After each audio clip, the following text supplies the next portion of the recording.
Before we jump into today's interview, I want to set the stage for why this conversation is so special. Not only is it special to me, but why I think it's going to be really special for you, my listeners. So, my guest, Belinda Halloran, grew up as this prodigy athlete on magazine covers, in commercials, living the dream that so many kids and their parents chase today. But in her 20s, she came face to face with the emptiness of fame and the pressures of performance. That's when she found Jesus. And her entire life, her career, and identity began to shift from chasing glory to living in grace.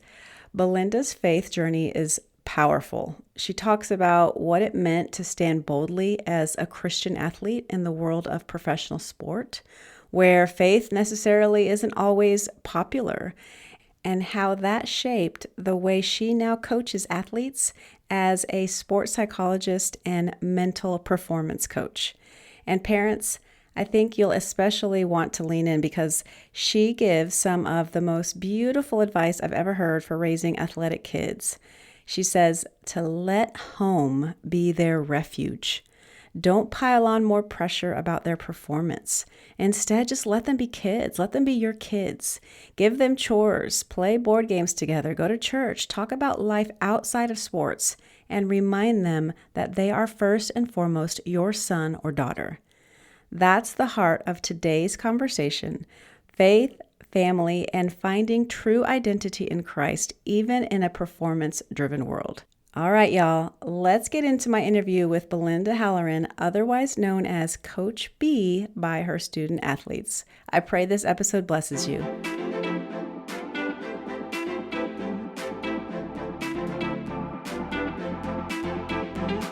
Welcome to the Happy Family Coach Podcast, your guide to rewriting the story of your family's legacy.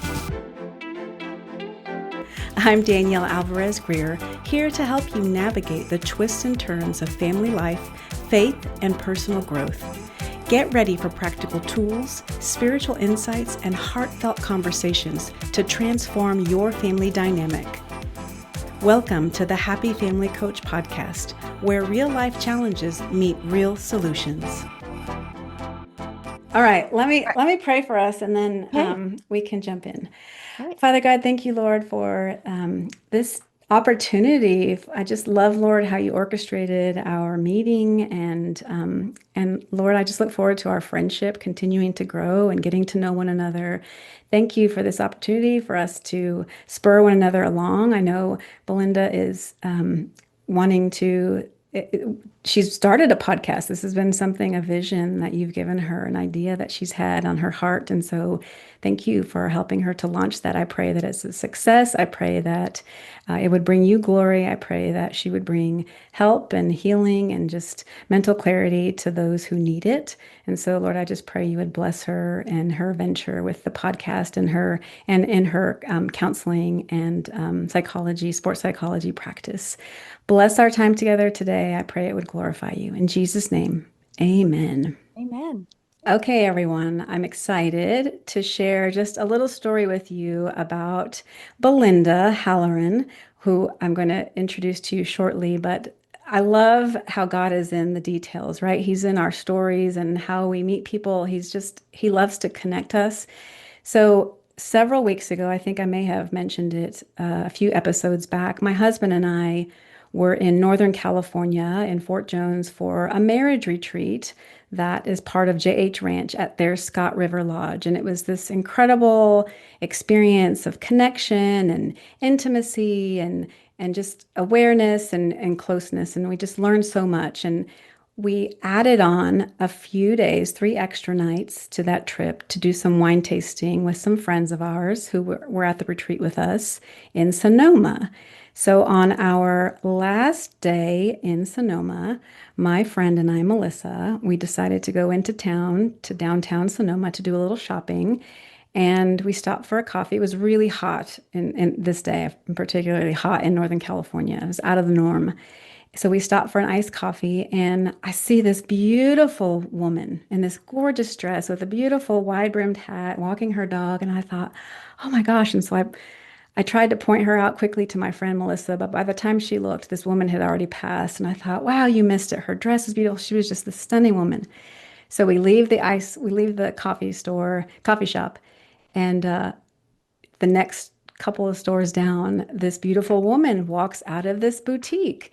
And I said, there she is. And I said to this woman, I said, oh my gosh, you are so beautiful. Your dress is so beautiful. Your outfit, you're so beautiful. And I love, we were just fast friends, but we ended up having this amazing conversation about our shared faith in Jesus. Somehow along the lines, we talked about our faith, but also talked about my podcast and counseling. And she told us what she did for a living, and that they've been living here. She's from Australia. She's an Aussie, so I can't wait for you to hear her lovely accent. It's lovely, lovely. But she's been living in Northern California for quite some time, and I'll let her speak into that. We ended up exchanging phone numbers. Melissa and I got back to our hotel, and lo and behold, at the front desk was a gift for each of us. We were like, wow, what in the world? And I looked, and it was a sweet gift from Belinda, from this lovely, godly woman that we had just met in town. She dropped off her favorite strawberry preserves from a local company there in Sonoma. And we were just like taken aback, like just so inspired. And so much so that I asked Melissa, I said, what do you think about us inviting them and our husbands to meet us for a glass of wine before dinner? And she said, yeah, I think that'd be great. So we roped our husbands into this new friendship, this new meeting. And of course, our husbands, I don't think they went reluctantly, but sort of like, well, I guess this is to be expected of our wives. Our wives don't ever meet strangers. And so our husbands joined us. They hit it off. Lots of talk of golf and our faith and prayer and good food and good wine. And so it was just this amazing experience. So that is who I have the privilege of having on my show today. An amazing, godly woman. She's beautiful inside and out, Belinda Halloran, who is this thoughtful, intentional, and overflowing with kindness. She's also a former professional triathlete, a childhood prodigy athlete who's been on multiple magazine covers and commercials and ranked among the top in the world. She's now a sports psychology consultant and elite performance coach, helping high school, college, and pro athletes maximize performance while keeping their faith and mental well being intact. Meeting her was a beautiful God orchestrated moment of connection that has led to today's conversation. And so, before I introduce you, I just want to say this one little thing I wrote down. You never know what God will do with a simple compliment. So, we should listen to the Spirit, right? And today's guest is living proof of that. So, Belinda, welcome to my show. Oh, thank you. That was probably the nicest introduction that I've ever had. Aww. So, and also I have to say the compliment on the street was really refreshing. And Mm. uh I knew straight away that you weren't from town. And I live in California, but it's not to say that, California women are not amazing. They are. But coming from Australia, Australians are very warm and friendly. And I've lived in the States now for 12 or 14. What is it? God, I'm losing track. I came here in 2012. And when I arrived, in San Francisco, I was I came with a very Aussie culture, which is very everyone just is friends. It's an open door policy. You know, I told an athlete the other day the story about how I accidentally nearly burnt down our apartment that we were renting at the time because I didn't know that you had to open the flue of your fireplaces. And in Australia, when the firemen turned up and they said, "Listen, lady, you need to open the flue," I was like, "Oh, geez, sorry, I didn't know you had to do that." And I automatically went and got them a case of beer, which is an Aussie thing. And so, Yeah, and they all looked at me and were like, "Good Lord, who is this woman?" But in Australia, it's very, like it's a very hospitable, um, open door. Everyone's very welcoming. And in California, you have to give someone a week's notice to have a cup of coffee. right. And I don't know if that's the way it is in the South or on, in other areas of the States. I've traveled a bit. I found it a little bit more welcoming in Texas, I have to say, where my daughter goes to school. Um, and I have made some amazing friends here in California, but I knew straight away that um, you were different and it was refreshing. And I thought, oh, wow, how lovely. And so that was, my first impression. And it was really nice. And so yeah, the strawberry jam was like, I knew you wouldn't have time to go to this other area. And I thought, you can't go home without it. So that was my thought. Oh my gosh, and it is the most amazing. I actually think I have about 2 days worth. It's my little afternoon with my iced coffee treat. I put it on a piece of toast, warm sourdough with a little bit of my Justin's peanut butter, and then that jam. Oh, it's perfectly because it's not too sweet. I don't like sweet, sweet, sweet. It's perfectly sweet and just the fruit. You can just taste the fruit. So thank you. I'm Well, almost out. this is the beginning of a long friendship, I know. So Amen. yeah, I will find many more treats for you. And I promise you, I won't give you a case of beer unless your husband wants it. But that is in Australia, honestly, I'm not kidding you.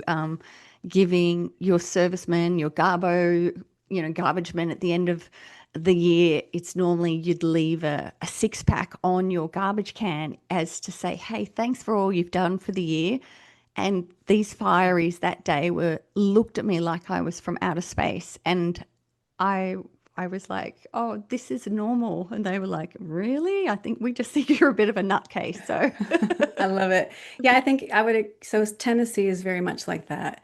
Leaving gifts for our postman, right? Who our mail carrier and the garbage truck and the garbage guys and the recycle guys and writing thank you cards, like thank you notes. I still receive those and write those when we receive a gift. And then if I give someone a gift, I still get those in the mail. So it's just some of those things are still there, which is, it's just being intentional and connection, like pursuing that connection, yeah, attitude of gratitude. I love it. I think it's I miss that about my country because you never really felt alone. And I know that when Aussies hear another Australian accent anywhere, whether you're in, I think I was at Home Depot the other day and I could hear another Aussie, and you kind of like run after them. Yeah. And you're like, where are you from? And they're like, I'm from Adelaide and I'm from Sydney, and you'll have a big talk. And so it's just kind of that cultural connection that I do Yeah. really miss. So yeah, that day meeting you was really special. Sweet. It was special for me too. And Melissa. I love that. I look Yeah, forward to seeing you all absolutely. again and getting Yeah, together. yeah. So, okay, I want to talk about your journey to becoming a pro athlete. And so, can you like take us back to young Belinda? Because I don't really know all the details. We talked about it at dinner that first night with our husbands, but there was so much going on, right? It was like taking it something with a fire hose. And so we were just sharing. So, can you take us back to young Belinda and what it was like being Right. a top youth athlete? I will. I'll take you all the way back, and I'm going to be really happy to play this for my kids because they really love to say, Mom, you didn't have a normal childhood. And I can attest to that because I don't think any athlete that becomes a professional um, athlete has a what's classified as a normal childhood, but they have what is normal for a professional athlete. And that for me started at age 9, and I started out as a swimmer. And that then went on to mean getting up at 4:30 a.m. for the next 24 years. Wow. And initially, that also meant mum and dad getting up and driving me. And swimming training was from 5 till 7. And then that progressed to becoming a state level cross country runner, a state level track runner, playing, soccer, touch football, skiing, becoming a national level swimmer, and then becoming a national level track runner, and then finally being identified around 16 by the Australian Institute of Sport by people to sort of say, hey, listen, we're putting the dots together, and this particular athlete looks like we could turn her into a triathlete. Now, that's how they kind of did it in Australia. They would identify athletes, not always, but I was on the radar for so many sports. Now, I do like to say that this was really for me in my subconscious, because I was doing all these sports because I just loved it. It wasn't really me saying I want to be first. I was doing it because I couldn't get enough of sport. And yes, in the back of my mind, I did have a moment where at school the principal said, "Who knows what they're going to be?" And me at 10 years old put my hand up, and they said, "All right, Miss Belinda, she's always got something to say." So I stood up and they said, "Yes." And I said, "I would like to be a pro athlete." And the principal said, "In what sport?" And I said, "I don't know yet, but I'm going to be a pro athlete." And everyone in the whole school roared with laughter because they thought it was hilarious that I didn't know what sport I was going to be, but I had already decided that was my job. And that is something that I had decided because I didn't want to get a job. I just wanted to play sport all day. Hmm. And I decided that once I found out that you could just do sport for a living, why wouldn't you just do that? Yeah. So I was just determined. I didn't care how early I had to get up. I didn't care how early I had to go to bed. That was going to be, I had my, that was where I was going. So that trajectory took me to being spotted by my coach, Gayleen Clues, who was a world champion triathlete herself and a sports psychologist. And she was my inspiration for many things, including what I do today. That's amazing. Oh, I love it. So 9 years old, 9 years old. And then, eventually that turned into making my first Australian team at 17. 17. And you discovered at 16 and then went into training to be a triathlete. Yes, at 16. And then was made my first Australian team at 18, and then turned professional at 20. Wow.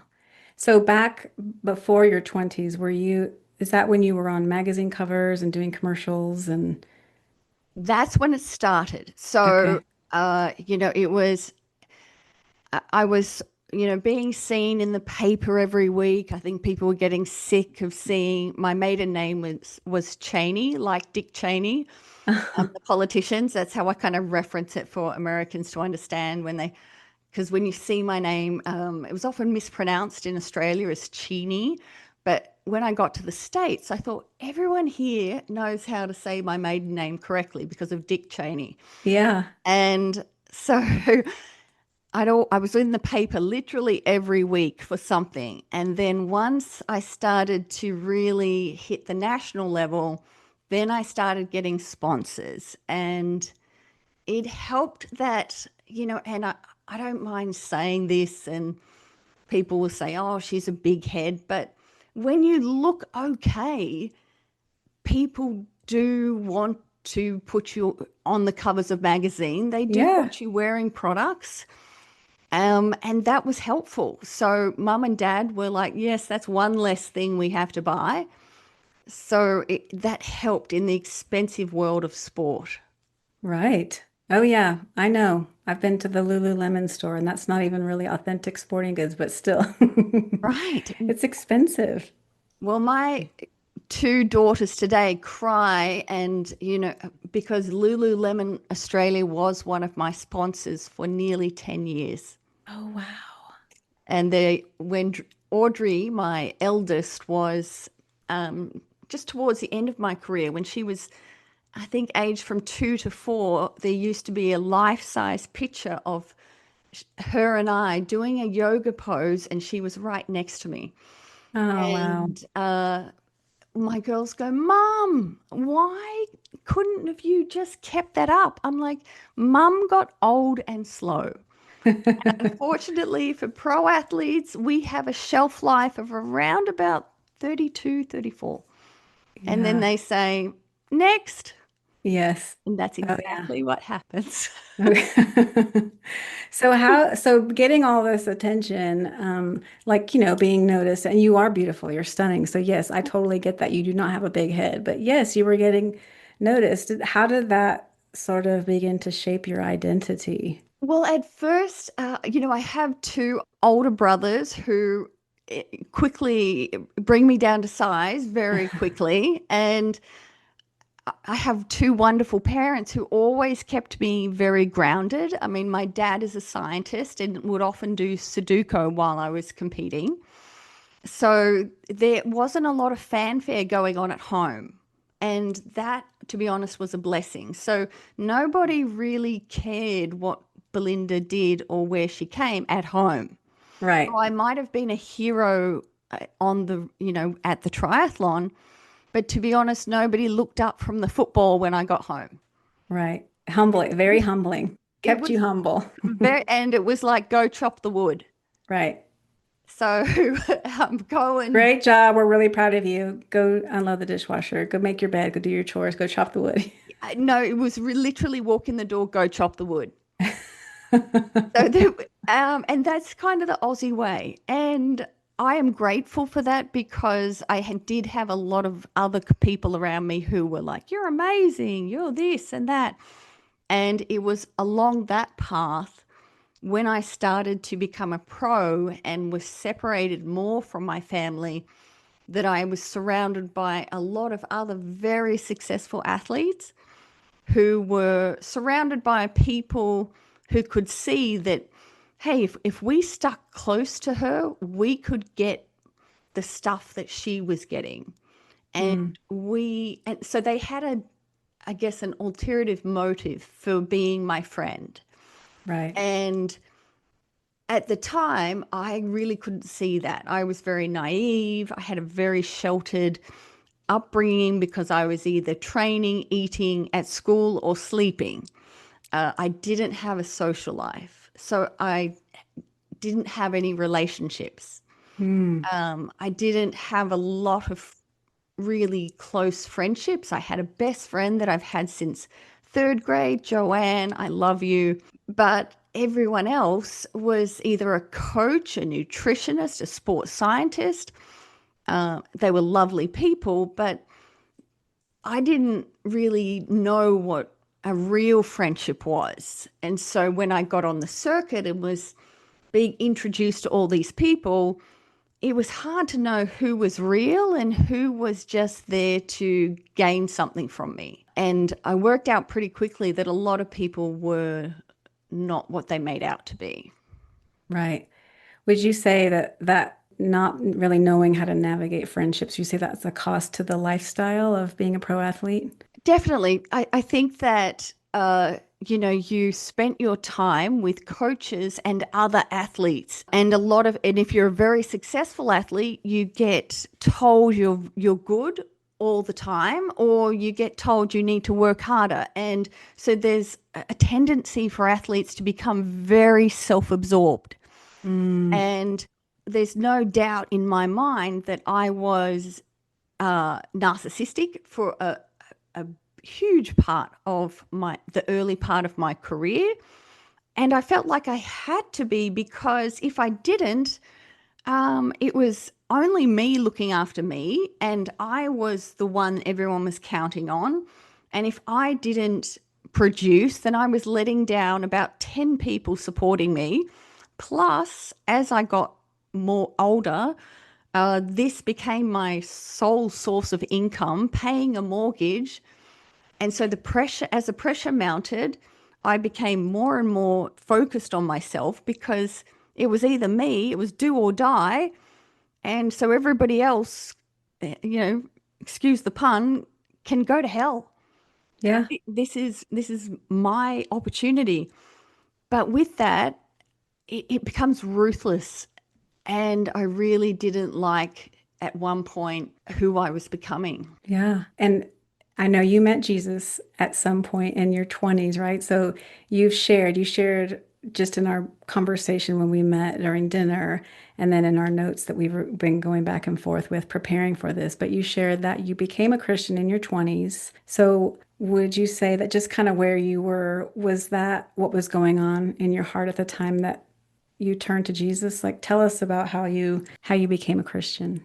I'd say there was a accumulation of events leading up to it where I felt that there was a lot of great people the higher I was getting in sport, but again, there was so much gray. There was so much, an Aussie word that we use is dodgy, which dodgy, I don't know if you know that word, but it's kind of like it's just so muddy.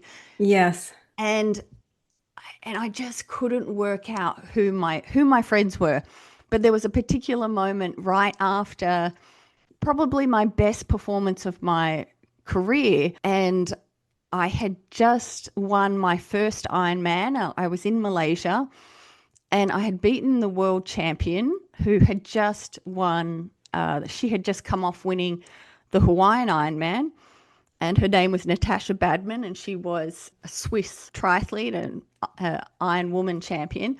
And it was a huge win for me. I was only 24 years old, and one of the youngest Ironman winners at that time.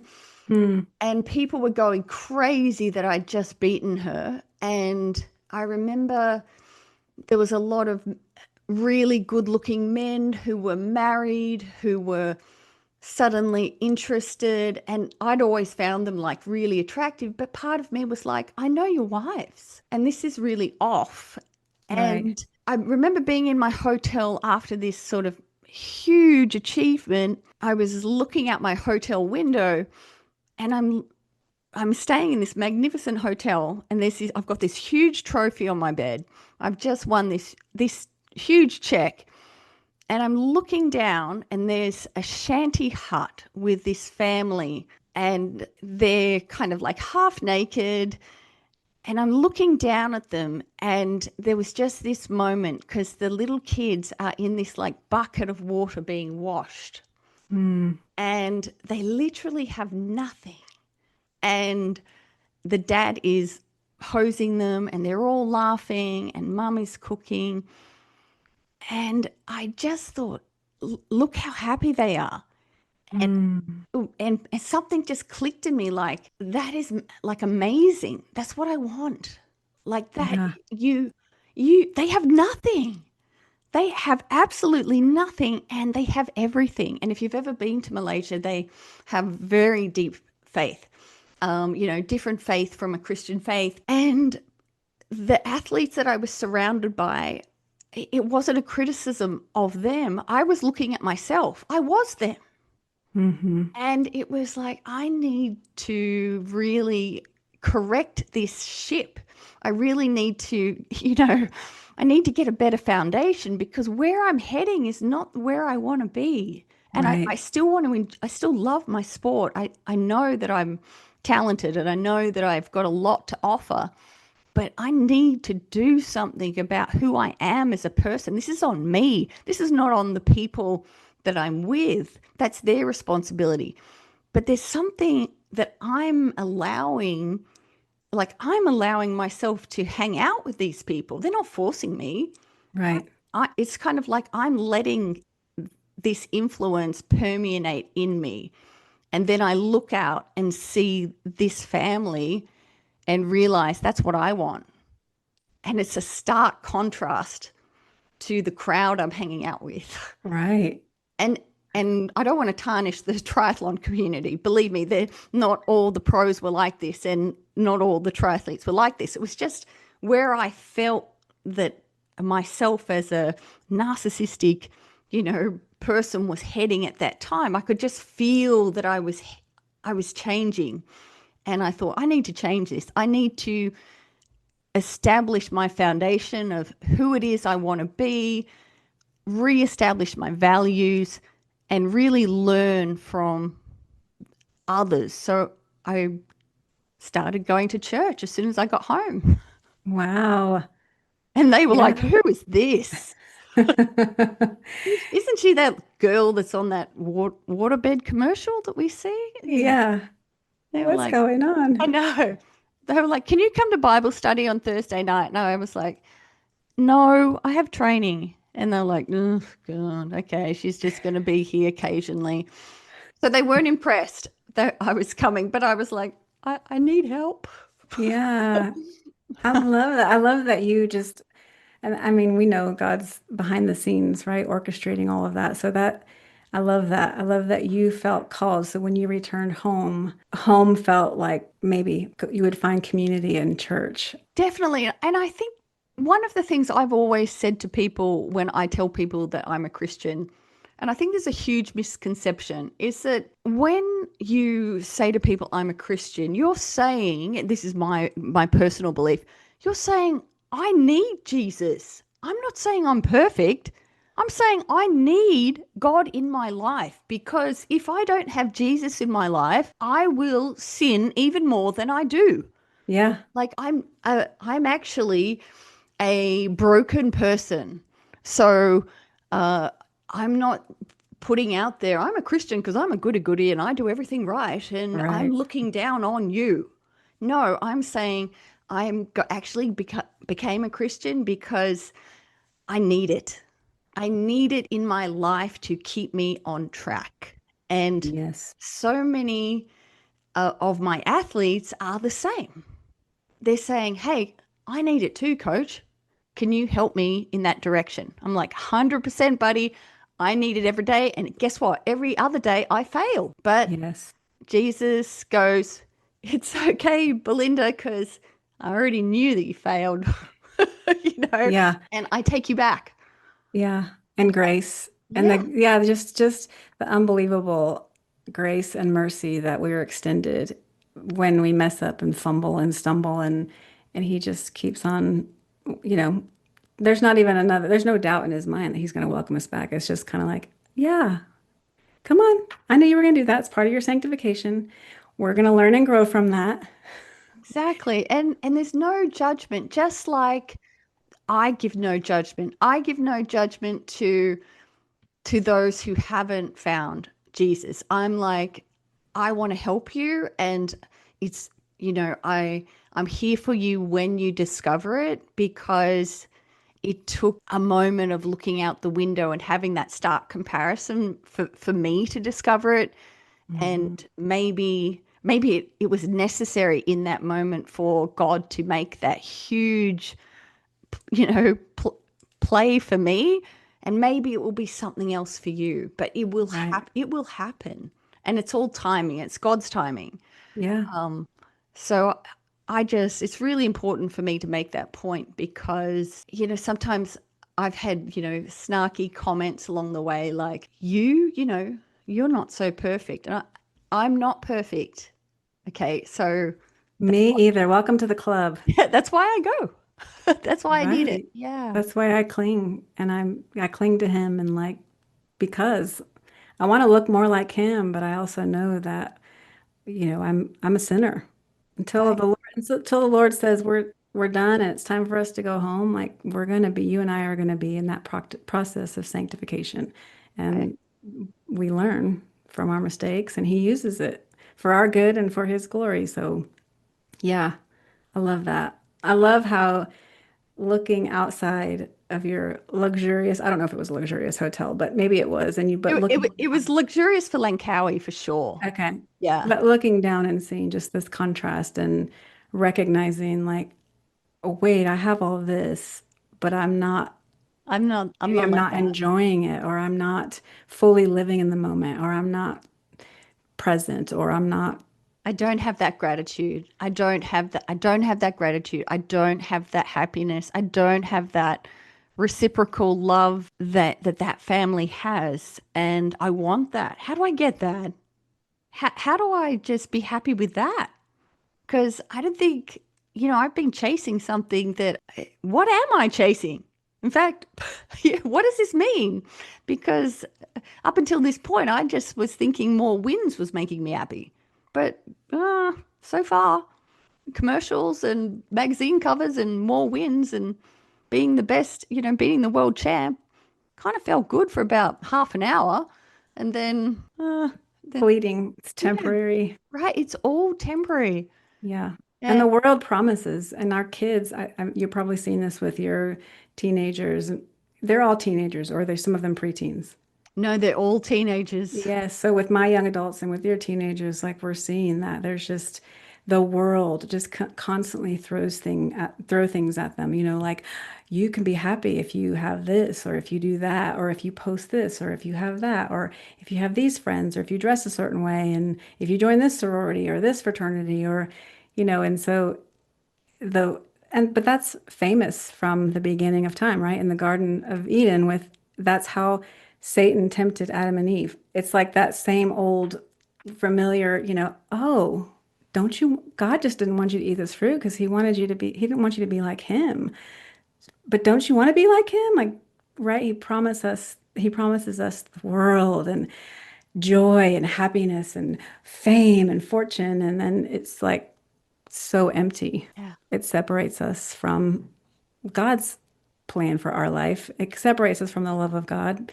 And really, it's really interesting, but especially when we're talking to our teenagers, because it's hard for them to understand. We're in a different place, right? We've lived life. We've been through these trials and seasons of tribulations. And so trying to explain to them, like, I promise you, God's plans are way better. And I had to figure it out the hard way, but you don't have to. But we still have to like let them go and let them and surrender them to the Lord. Like let them have their encounters with God, even if that means they make poor choices.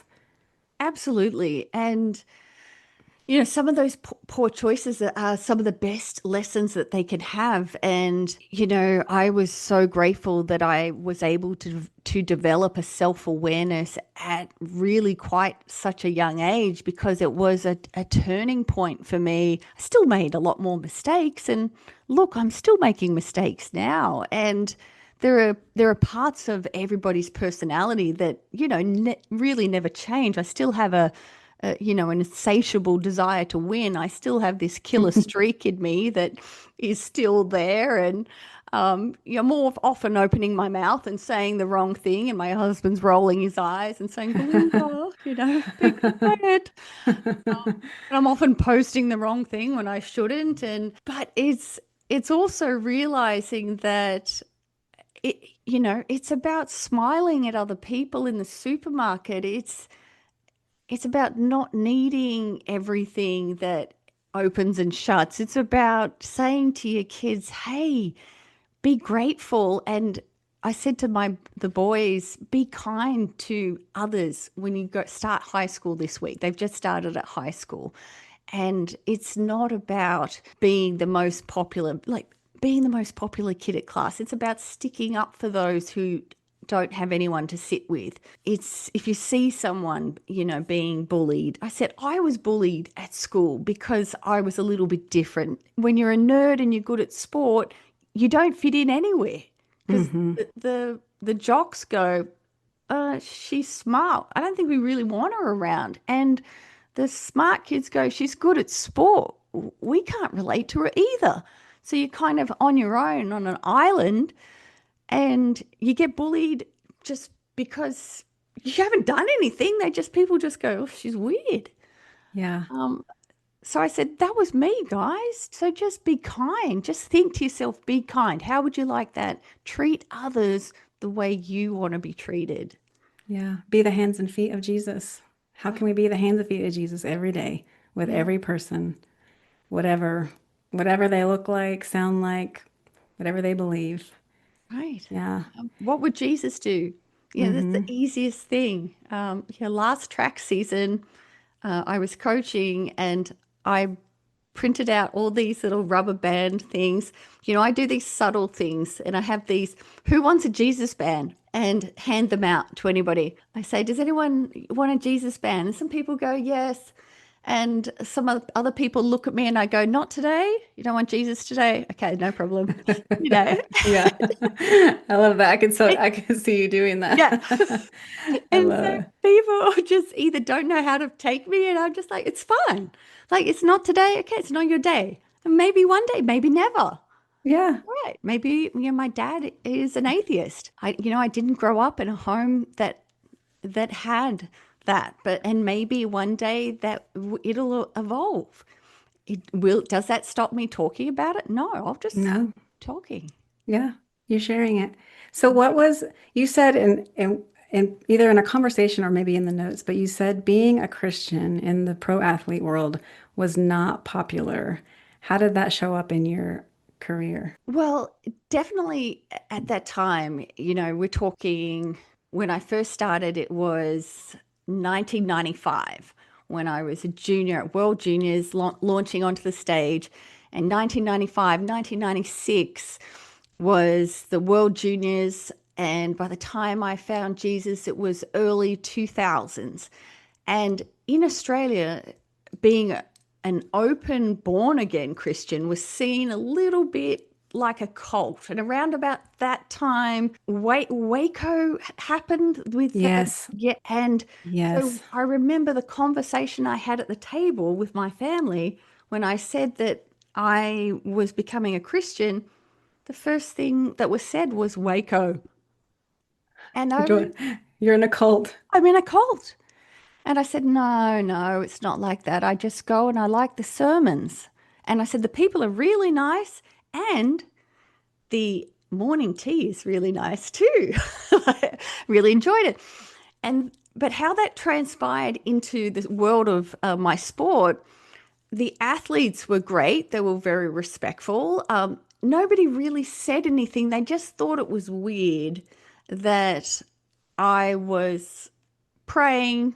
I like to pray before a race. I started to attract Christian sponsors. So one of the sponsors I had at the time was Christianity Works, and that was an Australian online Bible Christian sponsor at the time. And when you're a pro athlete, you're allowed to have your sponsor on all your uniform. So I had that on my uniform, and just people raised eyebrows. And then as it progressed, small groups of Christian age group athletes. So when you go to an event, you have your pro athletes and you also have your age group athletes.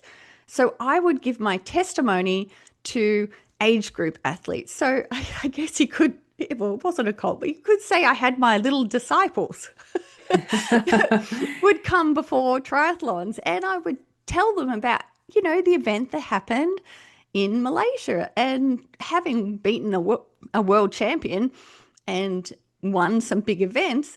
This was really worth listening to by my fellow Christians because they Right. wanted to beat world champions too.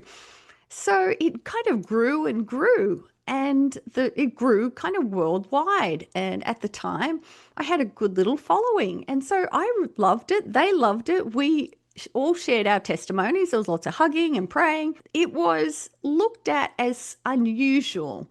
I'm sure behind the scenes things were said, but my fellow pro athletes were always kind to me. I'm not sure. It was just unusual, particularly for an Australian in Australia. It was just something that, particularly, being that in Australia, being a Christian is just something that is not really, we don't have a lot of evangelical. Hillsong was just starting to come alive Mm-hmm. mid 2000s. In the States, evangelical was, alive and well, for a long Right. time. But in Australia, Hillsong was just starting to be big. Okay. Yeah, that's right. I forgot. Yeah.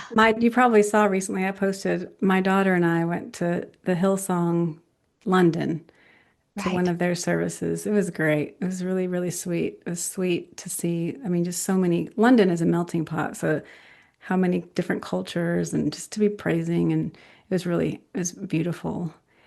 Okay, so I want to shift towards how you became, and I know you said your coach, she was a pro athlete, but also a sports psychologist, so she was sort of your inspiration. So how did you go from being a pro athlete to being a mental performance coach? What made you, first of all, decide to retire? I think you said age, you expired, Yeah. but then also then stepping into this mental performance coaching, sports psychology. Well, it was a slow transition because every athlete, and this is something part of my business, I help athletes, transition.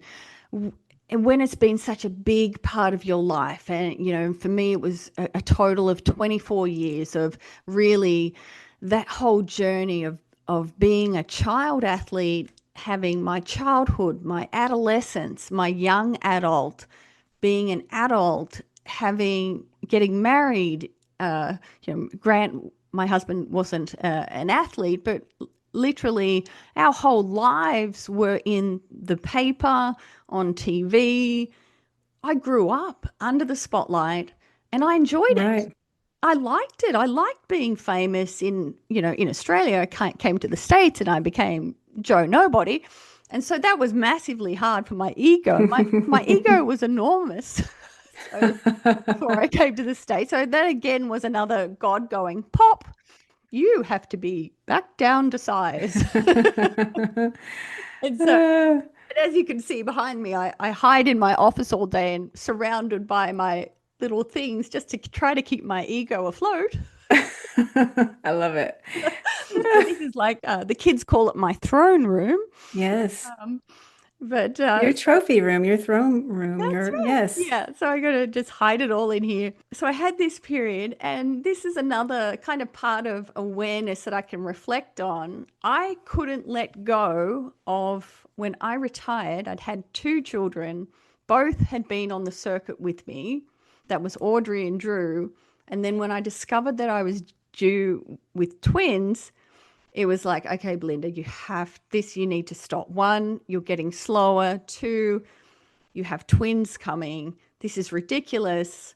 And also, when I was out training, even with Drew, I wasn't enjoying it. And when I wanted to be with the family, I didn't want to be on 6 hour bike rides. And it Right. was affecting my performance. I wasn't doing very well. So it was time to retire, but I didn't want to be out of the spotlight.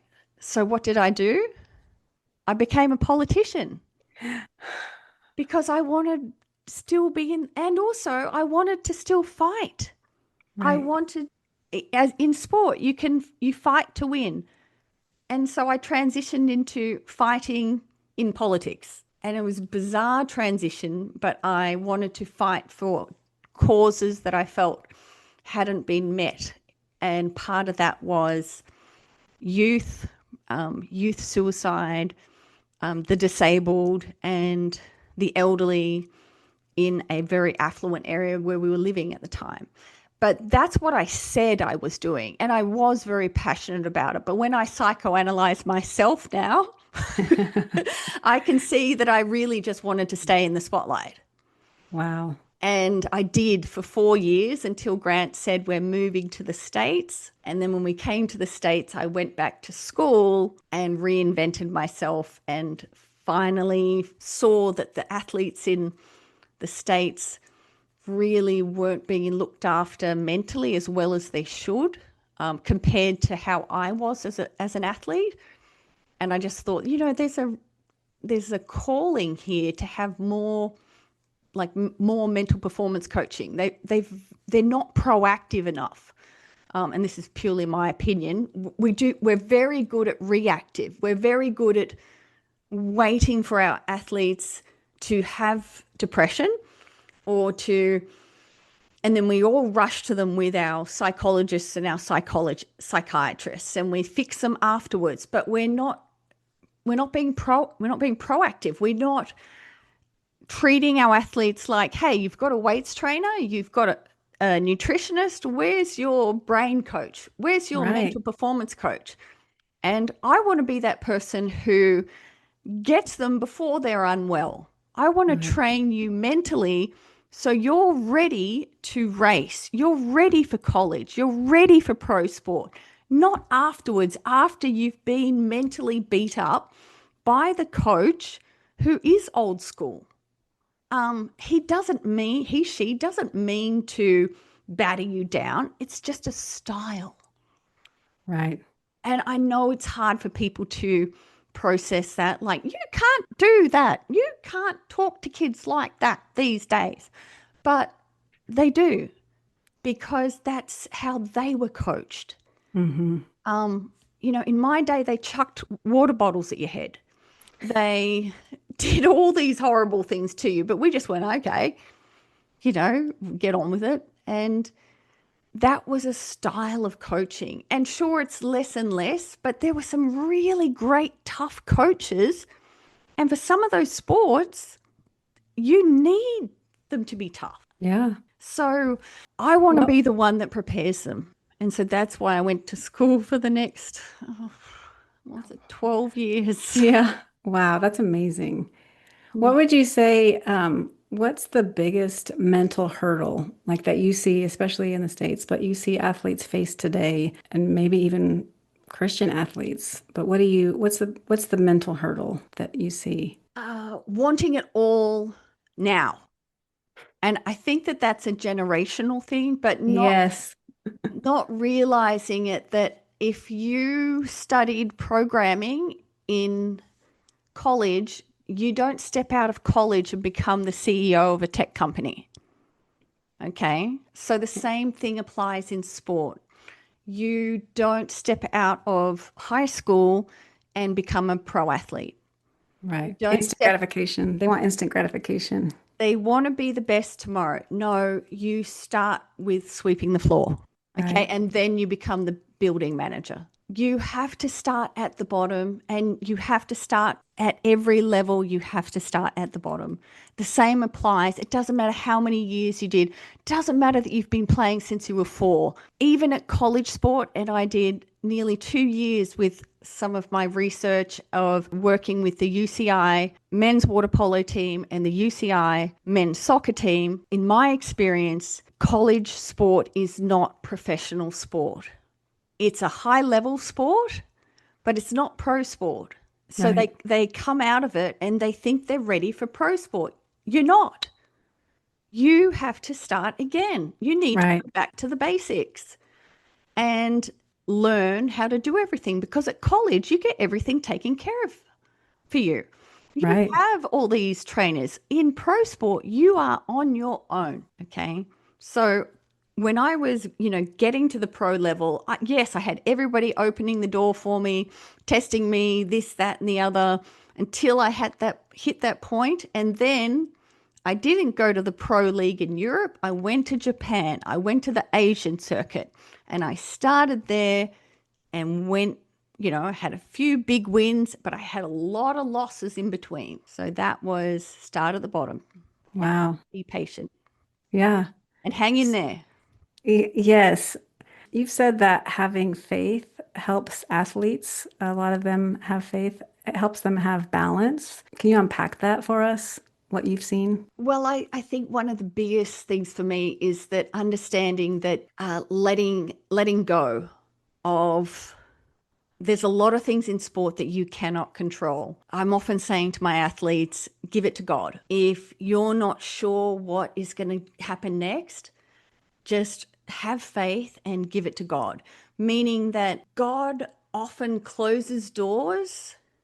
And I have this great saying, rejection is often God's protection. Protection. I Yeah. love that. And I've had to look at that a few times when I really thought I was going to get a great job with a team, or I was really hoping that athlete would choose me as their mental performance coach, and they didn't. But that's God saying, I want you to go in this direction. So for athletes, when they miss out on selection in a college or a team, that's God saying, I want you to go this way, or you're not ready for this yet. And to really lean into their faith and know that God has your best interest at heart. Yeah, he really does. Yeah. How would you talked about your ego, and so with athletes now, how do you help them focus on grace and not getting all the glory themselves? Like, because I know that, wow, there's such a fine line there, right? So how do you help them focus on grace, not glory? Well, one of the most challenging things to do is as an athlete, it's super important to have that inner self belief. Without that, I mean, we have to believe we can run through walls. Right, You have to have that belief in your own ability, you trust in your coach, trust in your training. You can't just think you can turn up and not have done the work. So you also have to be a realist. right, But one of the things that I do tell athletes is that, part of having grace is also being grateful for the gifts God has given you and that He can also take them away just like that, whether that be through injury, whether that be through external factors, and that we should never take for granted our coaches. We should never take for granted the people helping us. So give it 110% when you're competing and be locked in and be aggressive and be that killer. But when the race is over, thank your coach, thank the volunteers, thank mum mm, for taking you, thank your competitors. Have that grace to don't be that arrogant athlete who doesn't consider those around him. Yes, I had the ego because I believed that I was unstoppable, but I wasn't the athlete that didn't pick up the competitor who fell over. And yeah, I remember a race in Switzerland where I was at least a couple of laps ahead of my competitors. And I think I was on fire that day. But I remember seeing, yeah, and there's me telling myself I'm on fire I love it. and even saying it out loud. How embarrassing. The I ego, love it. the ego, Confident, like you just said, the confident, ego is still trusting in there. your It's still training. there, I'm afraid. But and you're not supposed to actually touch other competitors during a race, but I saw it was an age group athlete, not another pro athlete, but I saw this female athlete really struggling. If you've ever been to Switzerland, there's some hell of a hill. Yes. And I looked around to make sure there was no one looking, and I put my hand on her back and just pushed her up the hill for just as long as I could. And it really did take a lot out of me, but I just thought, I got to get her through this because I don't want her to. And I think at one point she was crying. Oh, And I just really wanted her to hang in there, like, don't quit, don't quit. right. And I remember her tracking me down and just being so grateful. Yeah. That's amazing. I love that. Okay, so I would love for you to give me some practical wisdom for my listeners. I don't, you've listened to a couple of my episodes, but something that I love to give just because I like practical real life application. So I would love for you to give some practical wisdom. So I have a couple of questions. My first one is, so whether someone's an athlete or not, what's one mental conditioning practice you recommend for handling pressure? Pressure to perform. Sure. Or yeah, pressure to perform, pressure to not so much be performative like a defense strategy or perform as being a Christian, but when life gets hard, when things get challenging. I think that one of the best things that I like to do for pressure is to look at the task ahead and to break it down, into smaller pieces to make it a lot more manageable. Because I think if we look at something in its entirety, it can be overwhelming. So I always try to, and I almost do this every week because sometimes I just look at my family, and I even looked at my house and looked at it this week and it looked like a bomb had hit it. And I looked at my schedule and looked at my house and looked at my dog in the garden. And I almost thought, I'm going to collapse. And then I thought, don't be ridiculous. Let's just start in one spot. So whatever the task is that you've been asked of, start look at it in the whole of context and then find an approach to break it down into small pieces and then kind of like be analytical about it. And I did this with my training, was that you can pace yourself and just say, okay, I'm today I'm going to try and attempt to do X, Y, and Z. And then you feel like you've got a sense of accomplishment because you have achieved something. And Hmm. whereas if you try to do too much and then you then feel down on yourself because you haven't done it all, whereas if you just do small bits at a time, you have achieved something and then you can move forward.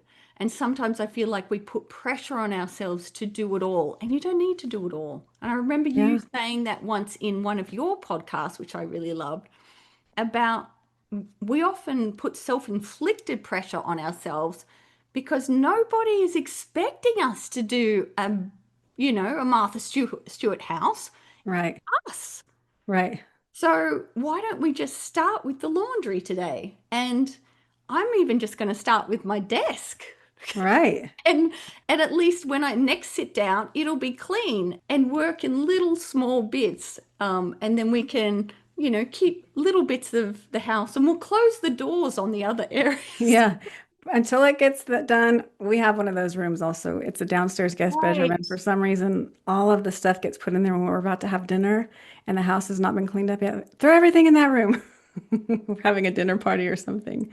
And then another thing with pressure, which I have never been good at, is delegating and asking for help. I Yeah. was the worst person in asking for help and knowing when you need to bring in others to help you.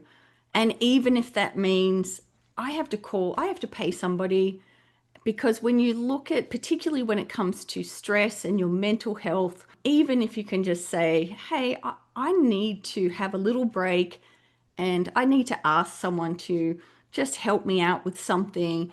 And even if it's as small as, could you just, help me with an aspect of something that I've been assigned to do, and that will at least give me the capacity to be able to think clearer, sleep better. Like you've got to look at a sunk cost analysis is what my husband calls it. How much are we really saving in our own self by trying to do it? Whereas if we had put some money into it in the big picture of it all, we would have really saved a lot. And I think sometimes again, that self-inflicted pressure is created by ourselves. Hmm. Yep. I love it. Okay, before we go to this lightning round, I think I told you I had some Yes. fun questions for you, but before we do that, what's one piece of advice that you would give to parents currently right now who are raising athletic kids? Oh, I really love this question. Yeah, I had a really one ready. So, as a mum of boys as well, and sometimes I have two little bits of this. So, one, I have boys, and I have to say, parenting girls and boys, I've noticed I'm very different. For some bizarre reason, I'm like a tiger mum with my boys. And I'm sure some of your listeners will be like, yeah, I'm the same. But I found that some mums can be very overprotective of their athletic boys. And Mm, when working with a mental performance coach, because I do believe that adolescent boys, I have noticed there are some massive changes that happen for boys, particularly between for 14 and 18. There is a lot of fragility. So for mums and dads of athletic boys, they do tend to become very withdrawn, and mums tend to want to gravitate more towards them rather than give them space. Sometimes having a neutral person, which is me, is really helpful. And sometimes mums will look at me and go, hey, are you trying to replace me? And I'm oh, like, wow. No, not at all. You actually become more important than ever, but this is your role. And I explain this to parents this way, is the home for all athletes, but even more importantly for adolescent boys during that time, needs to be a haven. So it's a safe place where sport isn't really talked about. It's not the place we really, we talk about it like, yeah, whatever.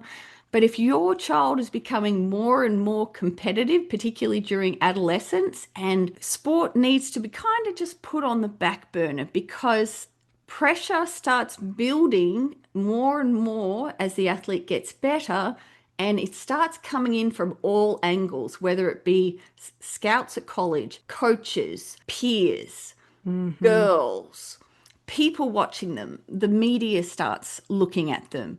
And Hmm. so the place they want to run to alleviate that pressure is mum and dad. And they want to be able to go home and not talk about sport. They want to be able to go sit and watch TV with mum and dad, not talk about sport. They just want to have a place where if they bring up sport, that's okay, but they want you to just ask them how they're going. You know what? Any good looking girls at school today? That's Just so like good. really basic conversation Yeah. because they're getting it 24/7 at school. They're already known at school as the sports star. And where I see it really falling apart is when I have my athletes come to me and say, I can't breathe. I can't breathe at home because mum and dad are on me 24/7 on my sport because I've got Yeah. to get into college. Wow. And they will get into college if you're doing what my mum and dad are doing and coming home and saying, go chop the wood, like, Yeah. and just, or go do Sudoku, or just, go play a board game with them. Just create that safe haven where they can retreat to. That's so good. Wow, that's such good wisdom. I think we don't realize, like, in my mind, being naive or just feeling like, well, I'm supposed to do this. I'm supposed to encourage him with the sport. I'm supposed to encourage him with his studies and all of these things. But really just wanting them to have that safe haven, like you said, He wants that, that, they want a hug. yes, Want a hug and they want to just, you just sit on the couch and what do you want to eat? What's your favorite yes, food? Just because what you'll find is you'll be on the couch just pretending to read a magazine. They will come and snuggle up and they might even break down and cry. yeah. Like, I'm Because tired. I'm exhausted. The I'm pressure. exhausted. The pressure cooker, it's like a pressure cooker in here, and they get to come home and then they get to just take off their mask.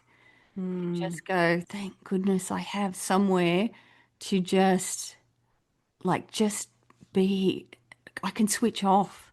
that's I so can good. switch off. And when I see that happen and I've encouraged families to do it, the athlete thrives. It's Wow. incredible what I've seen happen. So, That's amazing. listeners, please do that. Oh, Well, okay, I'm going to ask you just a couple of fun, quick questions yeah. before we Go. close. Okay, what is your favorite, or what was, or is your favorite training snack? Well, I wish I was still training because I could eat so much. So I've got a few, and your listeners are going to probably say this is gross.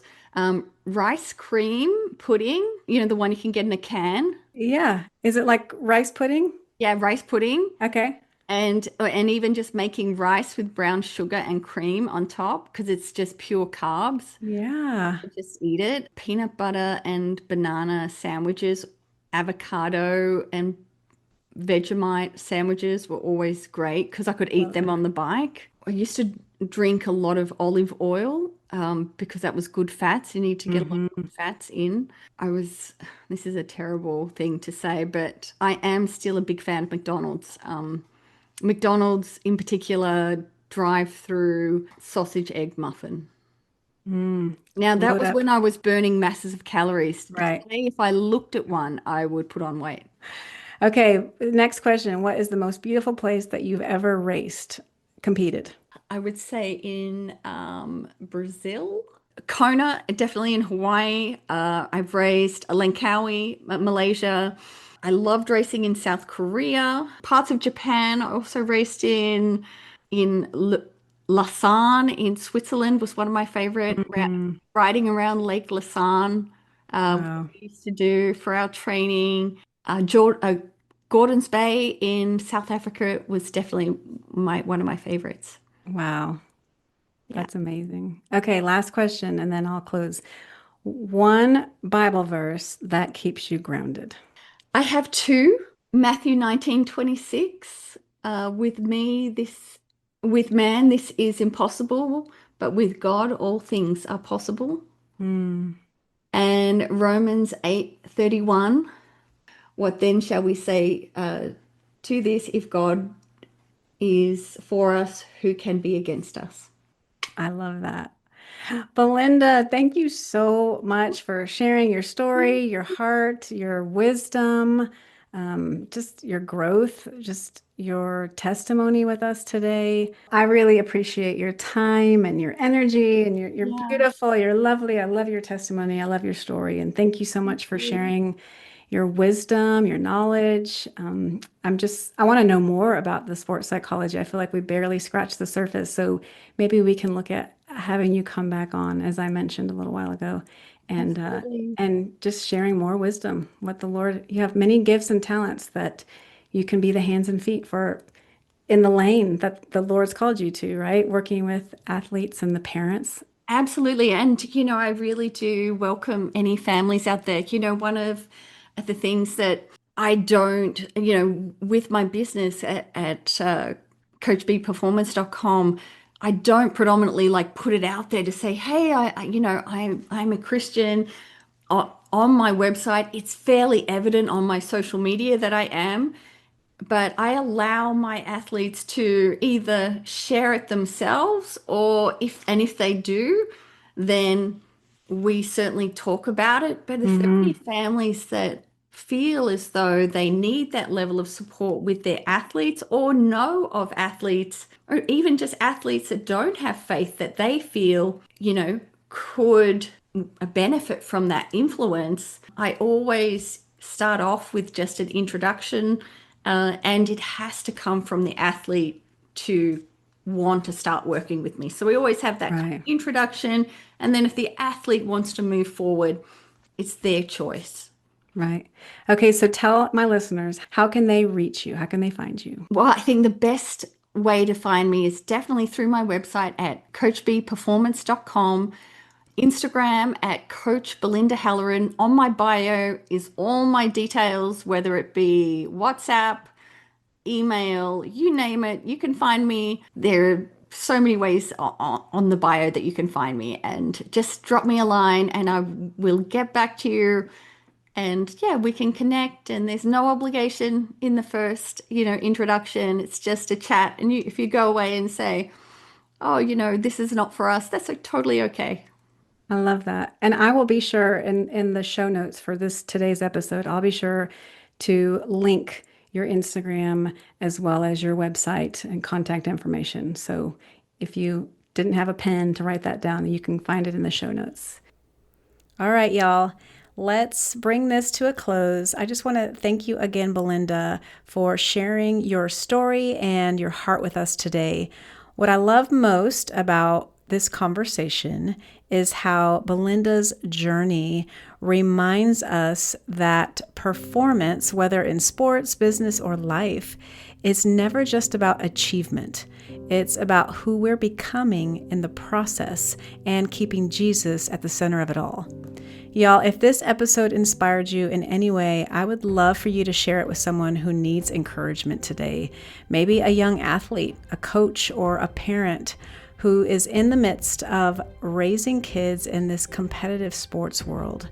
And if you are currently a family facing challenges with your student, your child who is all in with sports and identifies as an athlete, wants to go on to the next college D1 athletics or onto pro, I would highly recommend Coach B, Coach Belinda Halloran, I encourage you to schedule a consultation with her.